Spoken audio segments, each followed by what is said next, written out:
Halo sahabat PU, kembali di channel Nugroho PU, channel yang membahas tentang bangun rumah dan renovasi rumah. Semangat membangun, sahabat PU. Kemudian yang mau bangun rumah atau renovasi rumah, itu dapat menghubungi nomor WhatsApp yang ada di deskripsi video ini. Nanti dengan Mbak Ayu ya. Kemudian yang belum subscribe, silahkan subscribe serta nyalakan lonceng notifikasinya.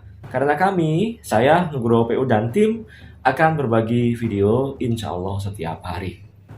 Nah, pada kesempatan kali ini saya akan kembali menjawab beberapa pertanyaan yang sudah masuk di channel YouTube kami. Baik, sahabat PU, selamat menyaksikan.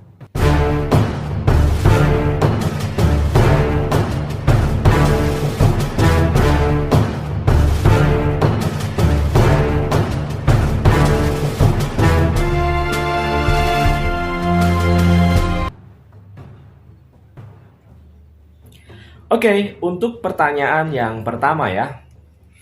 Ini ada pertanyaan dari Andri Setiawan, sahabat PU. Bunyinya adalah seperti ini.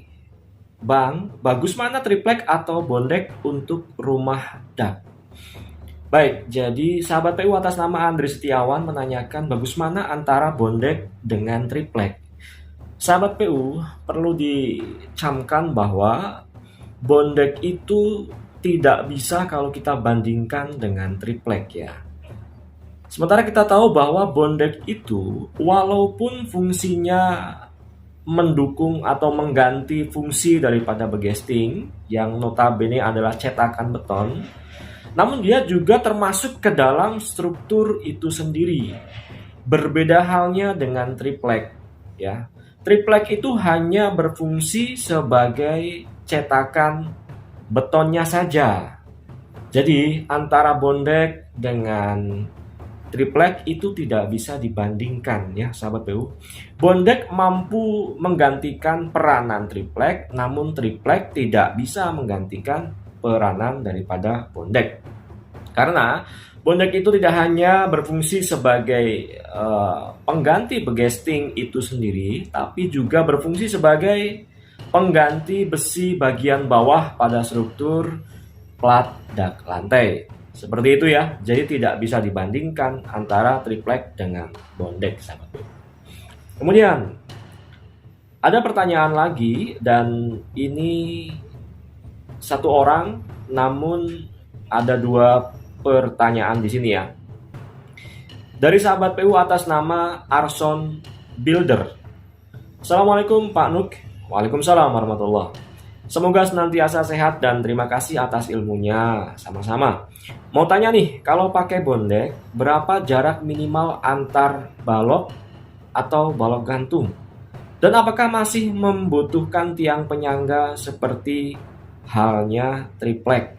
Oke. Jadi begini sahabat PU ya. Untuk standar yang saya dan tim terapkan di proyek-proyek yang sedang kita kerjakan, untuk maksimal bentang antar balok yang dia tidak membutuhkan balok anak untuk membagi bebannya, itu adalah di ukuran ruangan 3x3 ya.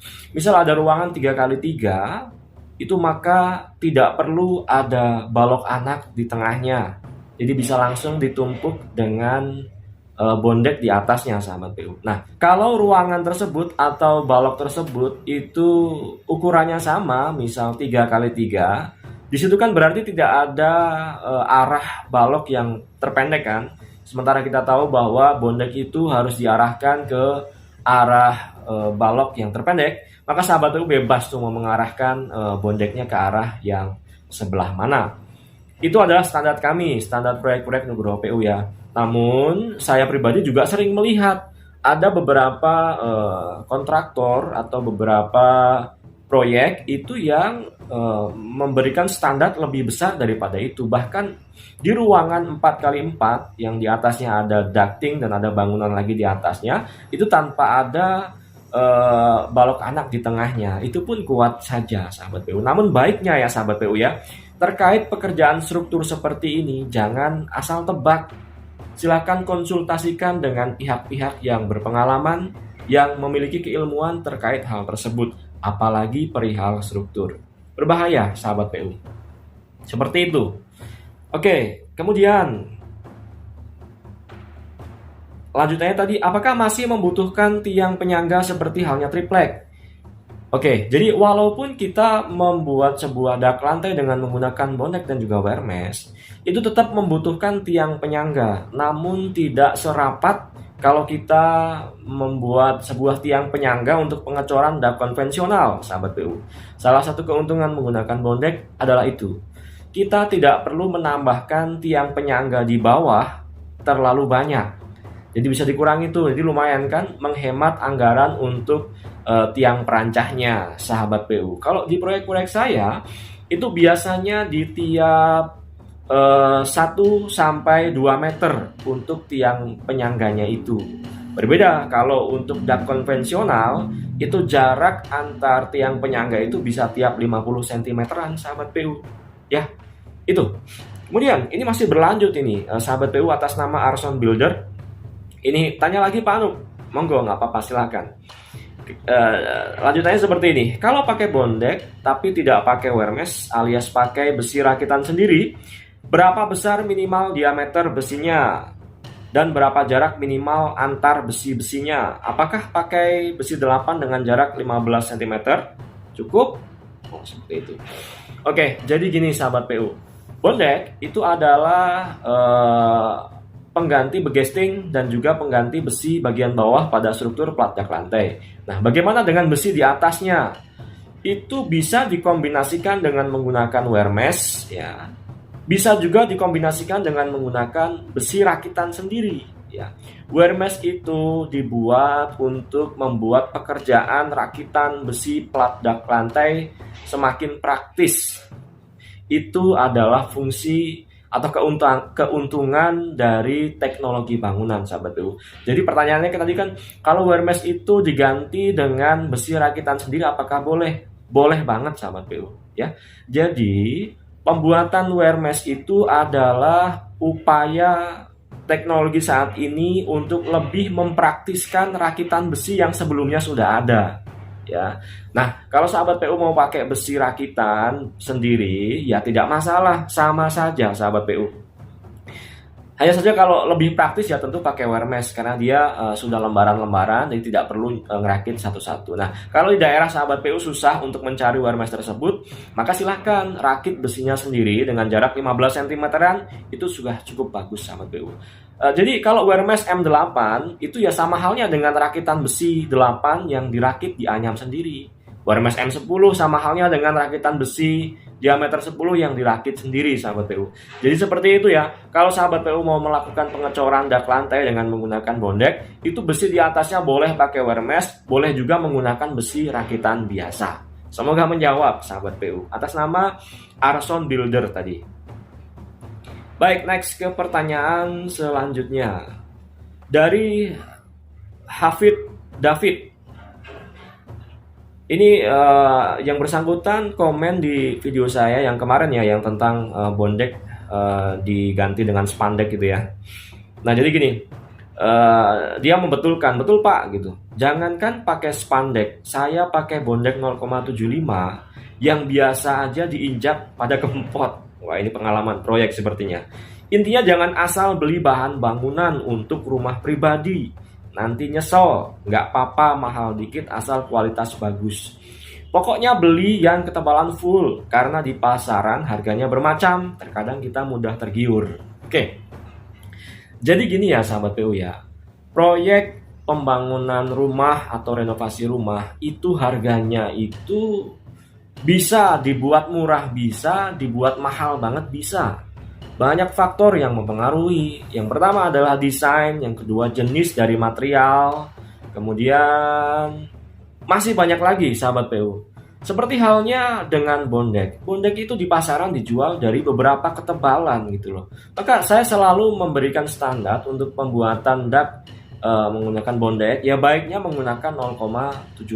Itu umumnya dipakai itu dengan ketebalan itu gitu loh. Nah, tentu lebih bagus kalau sahabat PU membeli bondek dengan ketebalan 1 mm tentu lebih bagus. Namun kan kalau 0,75 saja cukup, ngapain tebal-tebal ya, seperti itu. Ya maka boleh-boleh saja kalau mau pakai yang lebih tebal. Dengan catatan harganya pasti akan lebih mahal sahabat PU. Nah, tadi ini adalah sanggahan dari video saya yang kemarin ya, tentang ada pertanyaan yang bagaimana kalau bondek diganti dengan spandek. Itu jelas jangan ya sahabat PU ya. Seperti itu. Kemudian selanjutnya ada dari Adi Glatika 86. Semangat membangun Mas Nuk, semangat membangun. Mohon pencerahannya kalau Hermes M10 diganti dengan besi D10 polos dan dirakit menggunakan bendrat gimana ya? Apakah aman? Ini sama halnya dengan yang saya jelaskan di awal tadi ya. Sama saja sahabat PU mau pakai Hermes M10, M8 itu diganti dengan rakitan besi 10 atau rakitan besi 8 itu sama saja sahabat PU. Oke, kemudian ada dari Doni Ahja. Izin tanya Mas Nugroho, bagaimana perhitungan untuk menentukan ketebalan bondek yang digunakan, yang dikombinasikan dengan Hermes tersebut? Mengingat ukuran bondek dan Hermes di pasaran tersedia berbagai ketebalan, seperti bondek ukuran 0,7, 0,75, 1 mm, dan lain-lain. Terima kasih sebelumnya Mas Nugroho, salam selalu menyimak dari Jogja. Wah, sahabat PU dari Jogja. Terima kasih sahabat PU dari Jogja. Wah, ini di bawahnya juga langsung disundul nih oleh para sahabat PU yang lain. Bantu jawab, kalau bisa sekalian beli yang bagus aja, yang full, tebal, paling selisih harganya nggak jauh. Belinya di toko besi aja, Hermes M8 atau 10 juga yang full. Kalau untuk rumah sendiri nggak usah ragu-ragu. Hafid David. Wah, ini yang tadi nih sahabat PU. Ya, saya sangat setuju dengan sahabat PU atas nama Hafid David. Jadi apalagi terkait struktur ya, itu jangan pernah main-main sahabat PU. Pembelian besi, pembelian bondek, kemudian pembelian segala sesuatu, apalagi untuk rumah sendiri, baiknya jangan suka yang KW-KW ya sahabat PU ya. Di pasaran itu menyebar pilihan material dari berbagai macam jenis, dari mulai grade paling bawah hingga grade paling atas, dan itu juga yang jadi faktor mempengaruhi harga dari nilai bangunan tersebut. Maka bangun rumah itu kan harganya sangat bermacam sekali ya sahabat PU ya. Dari mulai per meternya 3,5 juta ada, per meternya 5 juta pun ada. Ya itu tadi yang mempengaruhi jenis material, kemudian desain dan lain sebagainya sahabat PU. Nah, kemudian kalau untuk standar yang sering saya sampaikan, untuk plat dak lantai itu rumusannya atau kesimpulannya adalah pakai bondek yang 0,75 dikombinasi dengan M8 satu lapis untuk Hermesnya sahabat PU. Ini adalah sebuah standar yang bisa sahabat PU terapkan di konstruksi plat dak lantai untuk rumah tinggal ya sahabat PU. Seperti halnya ketebalan plat dak lantai yang sering saya sampaikan adalah 12 cm. Pakai saja standar itu, di mana standar ini kalau sahabat PU mau upgrade tentu lebih bagus ya. Misal pakai bondek yang 1 mm dikombinasi dengan Hermes M10 tentu akan lebih bagus. Seperti itu sahabat PU. Saya pikir demikian dulu. Ada beberapa pertanyaan dari sahabat PU yang sudah saya jawab tadi. Sahabat PU yang berkomentar di channel Nugroho PU ini, mohon maaf kalau kiranya saya tidak bisa membahasnya satu persatu ya, dikarenakan keterbatasan kami juga ya tentunya ya. Terima kasih juga para subscriber yang senantiasa setia dengan channel Nugroho PU ini. Harapannya channel ini bisa bermanfaat bagi Anda semua ya sahabat PU ya, terkait dengan bangun rumah dan renovasi. Baik seseorang yang berprofesi seperti saya, atau juga seseorang yang mau bangun rumah atau renovasi rumah, itu juga dapat mempekerjakan saya dan tim untuk membangunkan rumahnya atau merenovasi rumahnya, tentu dengan kaidah-kaidah yang semestinya. Sahabat PU, terima kasih banyak. Kita ketemu pada bahasan berikutnya. Assalamualaikum.